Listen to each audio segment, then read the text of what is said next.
একটি ডালে দুটি পাখি, আনন্দে তারা করে ডাকাডাকি। সাথে এটাও মানি, আমার এই বন্ধুদের হাতের কাজ নিয়েও থাকে অনেক আর্জি। এত সহজ হাতের কাজ শুধুমাত্র নাকি কাগজ দিয়েই হয়? ঘর সাজাবে নাকি স্কুল প্রজেক্ট, আর নেই তো কোনো ভয়। রঙিন কাগজ দিয়ে তৈরি করি অনেক সুন্দর জিনিস। তোমরাও ঘর সাজাও না, বানাও একটা শোপিস। কমলা ফুলে সুন্দর করে সাজবে আজকে ঘর।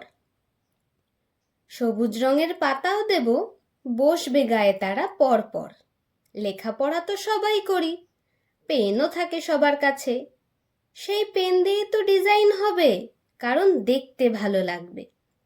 সবুজ দুটি ডাটি বানিয়ে লাগিয়েছি এই ডালে। এতেই আজ বসবে পাখিরা, দারুণ মজা হবে। ওয়াল হ্যাঙ্গিং যদি লাগে ভালো, ভিডিও শেষে কমেন্টে জানিও। বলি তোমাদের কবিতা করে আমার কাজের বর্ণনা। লাইক শেয়ার করে দিও, সাবস্ক্রাইব করতে কিন্তু একদম ভুলো না।